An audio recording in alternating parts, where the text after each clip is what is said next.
வணக்கம் ஃப்ரெண்ட்ஸ். இந்த வீடியோவில் என்ன பார்க்க போகிறோன்னா, இந்த மிட்சுபிஷி எலக்ட்ரிக் இந்த யூனிட் வந்து எப்படி பம்ப் டவுன் பண்ணுறது அப்படிங்கிறத நம்ம வந்து பார்க்க போகிறோம். இதோட மாடல் என்ன அப்படின்னு பார்த்தீங்கன்னா MXY 4A38VA இதுதான் மாடல். இது எப்படி நம்ம பம்ப் டவுன் பண்ணலாம் அப்படின்னு நம்ம பார்க்க போகிறோம். பம்ப் டவுனுக்கு முன்னாடி ஏன் பம்ப் டவுன் பண்ண போகிறோன்னா, இப்போ இன்கேஸ் நீங்கள் ஏதாவது ரிப்பேர் ஒர்க் பார்க்கணும், இதில் பைப் மாற்ற போகிறீங்க, இல்லை வந்து யூனிட்டே மாற்ற போகிறீங்க அப்படின்னா பம்ப் டவுன் பண்ணுறது பெஸ்ட்டு.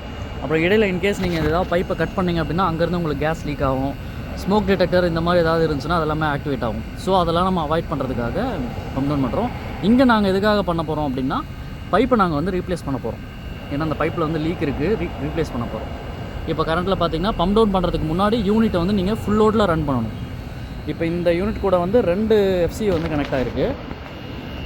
இதில் பார்த்தீங்கன்னா தெரியும், 2 செட்டு பைப் இருக்குது. இந்த 2 செட்டுமே ஃபஸ்ட்டு நம்ம வந்து ஆன் பண்ணிவிடும்.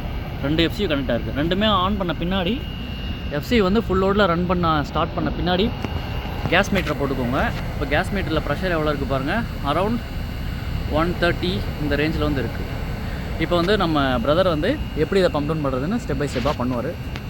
ஓகே, நான் நட்டு ஓப்பன் பண்ணிக்கோங்க. இப்போ கேஸ் மீட்டரை வந்து நம்ம இதில் வந்து செக்ஷனில் போட்டோம். டிஸ்சார்ஜ் பார்த்திங்கன்னா அதில் டிஸ்சார்ஜுக்கான அசஸ் வால்வ் இல்லை. சில யூனிட்டில் இருக்கும், சில இதில் வந்து இருக்காது.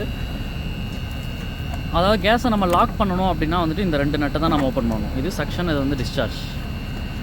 வந்து செக்ஷன் ஓப்பன் ஆகிடுச்சு. அடுத்து வந்து டிஸ்சார்ஜ். இப்போ நான் ஃபஸ்ட் நம்ம என்ன பண்ணணும்னா, அதாவது இந்த போர்ட் என்ன பண்ணணும்னா உங்களுக்கு கேஸை வந்து உள்ளே வந்து சக் பண்ணிகிட்ருக்கோம். இந்த போர்ட் என்ன பண்ணணும்னா டிஸ்சார்ஜ் போட்டு கேஸை வந்து வெளியில் வந்து விடும். அதனால தான் இது வந்து டிஸ்சார்ஜ். இது வந்து வெளியில் அனுப்புறதுனால டிஸ்சார்ஜ், இது வந்து உள்ளே இருக்கிறதுனால செக்ஷன்.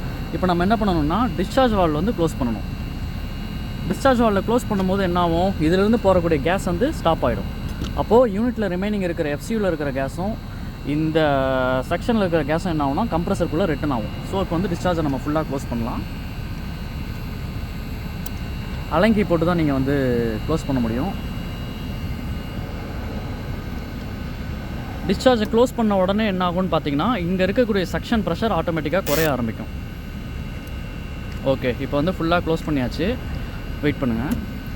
செக்ஷனோட ப்ரெஷர் பார்த்தீங்கன்னா கிட்டத்தட்ட ஒரு நீங்கள் வெயிட் பண்ணலாம், ஒரு 30 PSI இல்லை 20 PSI வர வரைக்கும் வெயிட் பண்ணலாம். இப்போ பாருங்கள், ஸ்லோவாக வந்து குறையுது. இப்போ ஸ்லோவாக க்ளோஸ் பண்ண ஸ்டார்ட் பண்ணுங்கள். ஓகே, இப்போ வந்து 30 PSI இந்த ரேஞ்சுக்கு வரும்போது என்ன பண்ணணும்னா ஐசோலேட்டரை ஆஃப் பண்ணிடணும். ஐசோலேட்டர் ஆஃப் பண்ணிவிட்டு ஃபுல்லாக க்ளோஸ் பண்ணிடணும். இப்போ வந்துட்டு செக்ஷன் வால்வில் ஃபுல்லாக க்ளோஸ் பண்ணியாச்சு. ப்ரெஷர் எவ்வளோ இருக்குன்னு பாருங்கள், அரவுண்ட் 20 PSI இந்த ரேஞ்சில் தான் இருக்குது. இப்போ நம்ம என்ன பண்ணலாம்னா செக்ஷனை ஓப்பன் பண்ணி விட்டுடலாம். ஓப்பன் பண்ணிங்கன்னா இருக்கிற ரிமைனிங் கேஸ் கொஞ்சம் தான் இருக்கும், அது வந்து ஃபுல்லாக ரிலீஸ் ஆகிடும். இப்படி தாங்க பம்ப் டவுன் பண்ணணும்.